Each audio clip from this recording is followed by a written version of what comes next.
Hello à tous. Salut, salut!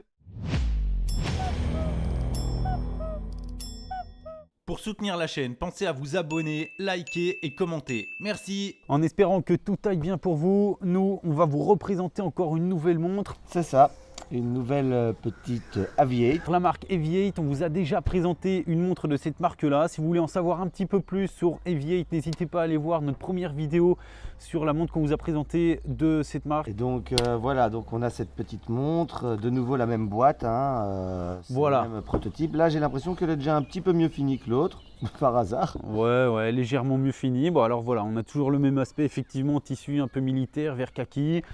C'est dans l'ambiance de Aviate, montre aviateur, etc.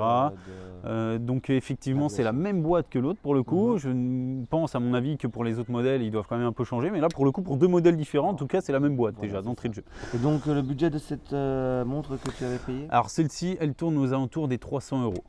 Ok, d'accord, donc c'est quand même un plus haut level que l'autre qu'on avait eu. Ouais, voilà, c'est une montre de plus haut level. Et pour une montre, bah, là pour le coup, vous allez voir, c'est une montre à quartz.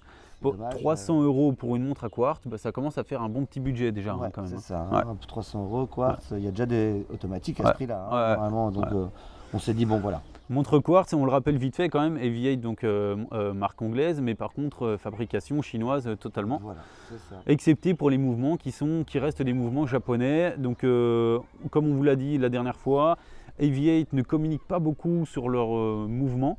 Par contre, on sait que c'est des mouvements japonais, donc on peut potentiellement se dire que c'est soit Seiko, soit Miyota, de manière générale, de toute façon. Non, c'est en général. À part tout le reste autour, ça c'est vraiment fait en Chine, il n'y a vraiment que le mouvement qui est japonais. Voilà, Ils exactement. communiquent très très peu là-dessus. Bon, on se doute pourquoi, parce que c'est pas la meilleure des... C'est pas la meilleure des publicités de faire sa montre en Chine, mais encore une fois, comme on vous l'a dit plusieurs fois, on a déjà eu des belles montres qui fabriquées en Chine entre les mains, et on peut, et on vous le confirme, que les Chinois sont capables de fabriquer des montres de qualité, il n'y a aucun souci avec ça.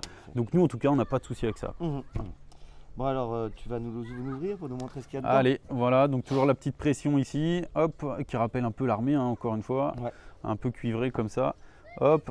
Et on a ici donc là au cœur arrière. Quand même joli. Pour le coup, effectivement, on est d'accord là-dessus. C'est une très belle montre. Franchement, quand même, le cadran est juste magnifique.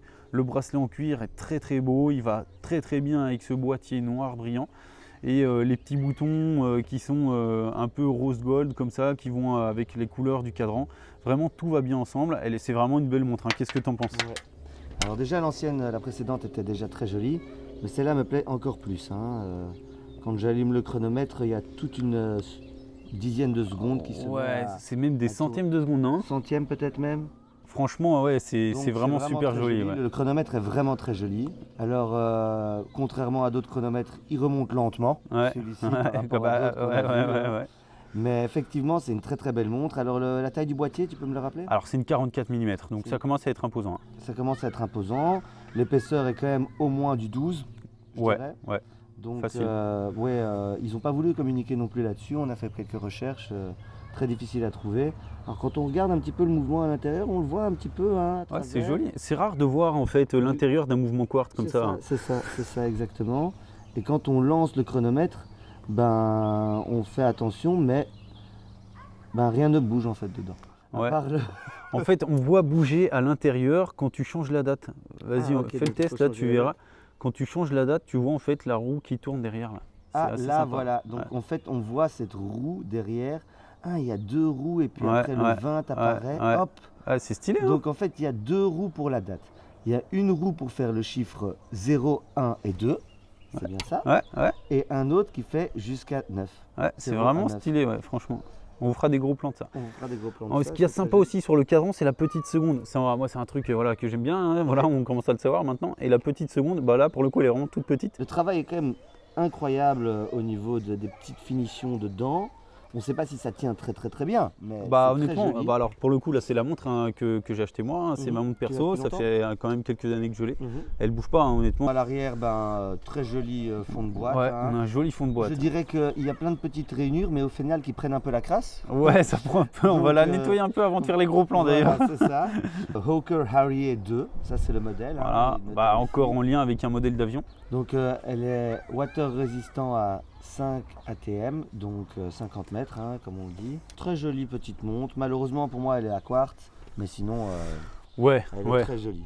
Et ce que j'aime bien aussi, c'est ce bracelet brun là, avec les surpiqûres noires, ça donne super bien, franchement. Très, très joli. Vraiment, on est en plein dans le look aviateur là, j'adore ça. Franchement, elle est très très jolie. Je suis comme toi, je préfère largement les montres automatiques, mais clairement, celle-là, elle m'a vraiment fait de l'œil parce que c'est une très très jolie montre. Ok, la quartz. Mais en fait, honnêtement, finalement, c'est la seule quartz que je porte régulièrement. Que tu la portes régulièrement. Moi, tu me poses pas cette petite question. Ouais, bah ouais, c'est intéressant à savoir. Vas-y, dis-moi, qu'est-ce que tu la porterais? Au niveau design, effectivement, je la porterai sans scrupule. Elle est belle, Je pourrais faire une fois une petite abstraction pour le fait qu'elle est quartz, parce que l'aiguille, elle est toute petite, ce qui fait qu'on remarque le quartz. Donc au final, on ne voit pas réellement que c'est une quartz au premier abord. Ouais. Et surtout qu'elle est à moitié squelette comme ça. À moitié squelette, on voit un petit peu les dates. C'est vraiment un modèle très spécial et j'aime beaucoup le second, la petite seconde, le dixième ou le centième, on n'est pas encore sûr. Du chronomètre qui est vraiment très joli.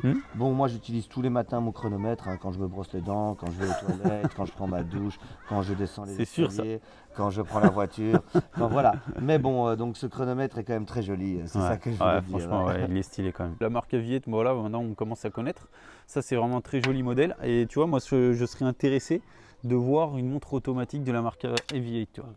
Voilà. Si on a un qui nous regarde, un pote à nous, ou quelqu'un qui nous regarde simplement, qui a une automatique de chez Aviate, franchement, ce serait un plaisir de la découvrir. Donc voilà, mais il y a moyen aussi de les trouver sur Chrono 24 et tout ça. Un peu moins cher que le budget. Bah ouais, parce que c'est un peu comme Vinvo, c'est une marque qui est quand même assez connue, mine de rien, franchement. Mais quand on a vu l'autre modèle, là on voit que la qualité est un peu supérieure. Parce que l'autre était vraiment dans un état. C'est d'ailleurs assez étonnant pour deux montres quartz d'une même marque. Il y en a une qui n'a pas tenu et l'autre qui a tenu. Ouais, c'est dingue la différence de qualité entre les deux. Il n'y a rien à dire. Mais le budget aussi, il y a une petite différence. Donc tu te souviens plus ou moins du budget de l'autre? Ouais, bah c'était plus aux alentours des 150-200. Celle-là, c'est aux alentours des 300. Donc, le budget joue quand même dans l'achat qu'on fait. Et, acheter un peu moins cher, parfois ça peut poser des problèmes. Ouais.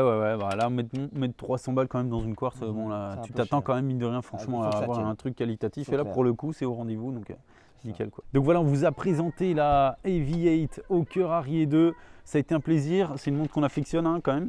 Et bon, alors pourquoi pas se retrouver très prochainement pour des autres Aviate. C'est une marque que nous on aime bien, nous ici sur la chaîne Les Reviewers. On espère que ça vous a plu aussi. Et on espère se retrouver très prochainement pour d'autres reviews. Voilà. C'était Mick et Nico pour la Reviewer. On vous souhaite une bonne journée. Allez, salut à tous. Ciao.